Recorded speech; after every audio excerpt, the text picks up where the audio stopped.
Warren G's record or album saved Def Jam it.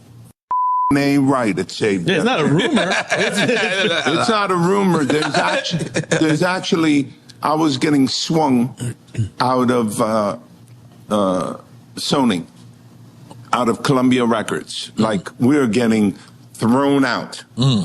And we really didn't have a home to go. Because that was, just so people who don't understand, I was a distributor. Yeah, there are our partners. Okay. You know, you have to understand that Def Jam, the original Def Jam deal was 16 points. That included the artists the label. Wow. Okay, just as an FYI, you know what I mean? Right now, if the 16 points doesn't get you out of bed, you know what I'm saying? Exactly. So for those who don't understand, 60 points, let's say off of 16, not 60. 16, no, 16 points off of, let's just say a $15 CD. What is that? I don't know. It's too little. So that's a lot. It's too little. And so we weren't happy about it, obviously, when we figured things out, which didn't take a long time. Remember, there wasn't too much historical mentorship or history prior to us. Right. So I couldn't call, what was your deal? And who's, how does this work? So we're making it up on the way. And so we're getting swung out of Sony. And then how did you get Warren G? Yeah. And actually, we shipped Regulate from Sony. They didn't actually, I was so scared that because the ink wasn't dry with Polygram. Right. But I couldn't stop the record. Right. And you know what happened with Regulate. Yeah. We sold close to 6 million albums. Right. And so just imagine if, for whatever reason, that thing blew up too fast before the ink dried, they'll just rip that up and say, oh, come on back, buddy, and the whole nine. But instead, we shipped it, and it was actual numbers that represented the letter of Def Jam, because I didn't want anybody to know that this was associated with Def Jam. So there are a few records out there, vinyls, so D was 4. E was 5. Oh, like the alphabet. Yeah, the alphabet. And so how I found Warren G was he was part of the whole G-Funk movement. Right. And I'm greedy. I'm looking to expand Def Jam. Def Jam didn't just represent New York City, it represented rap music. And so I was opening offices in Germany and Tokyo. I'm going to open up an office in Los Angeles, okay? Right. By the way, we gave NWA their first national tour. And I knew what the was going on. With Run DMC? With Run DMC. Get the fuck out of here. I didn't know that. So, I always believed that Run DMC and all my acts needed to bring the dopest openers. The ones that were going to give the hottest run for their money, because it was an expression of gratitude to your fans that you bring them someone that is so on fire and so important. So it's part of your story. But sometimes you bring someone so hot, it puts heat on the headliner. Right. I remember busting in that door, and I said, Run DMC, we got a problem. And they said, what's the problem? I said, I just stopped at the merch counter, and they're selling 17 T-shirts to your one T-shirt. NWA. Wow. So you know what I'm saying?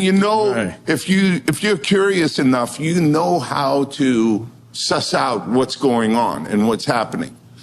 And I'm from Los Angeles. 1580 K-Day was the first all-rap radio station. Wow. It was not in New York City. What? Yeah, it was 1580 K-Day. Get the f*** I'm I didn't even know that. I'm learning Greg this. Mack, do your history. Uncle Jam's Army. Yeah. Please understand that there was some real shit going on in Los Angeles. And so I wanted a piece of LA. And so I was able to find Warren. He was kind of being neglected, and I signed them. And Chris Lighty was incredibly important. God rest his soul. God rest his soul. Yeah. And what a beautiful man. And huge reason why I'm here today. Yeah. He was a critical reason why we were successful. Yeah. With you, Nori. That's right. Okay. That's right. Might as be my whole career. And he helped me. And, you know, Warren was being neglected by his crew. I snatched his ass up. And, the reason why I signed him is I used to never sign an artist unless I went to their house. Okay? Because you could fake all sorts of things at a restaurant. You pull up in a whip and everything is fake. Right. You could talk that shit. Right. But you rarely can fake someone out at home. Right. And what am I looking for when I walk into someone's house? Right. I'm looking for Ma Dukes. Right. On a picture. Right. Smiling. Because there's got to be someone that put up with that creative side. Right. Fuel the creative side. Right. And I remember walking in Warren's house, and there was shit all over the rug. Like literal shit. He had dogs. Literal shit. And it was like scary, like I'm with this guy. But there was his mother's picture on the wall. I said, wait a second, let me give him a chance. And then I went into his little room studio. No dog shit there. It was pristine. Right. And on the turntable was Carole King Tapestry and Bob Seger. I said, and what the do you know about these artists? Right. He goes, my grandfather played me all these records. And he started playing me the parts of the records that he's going to jack. Right.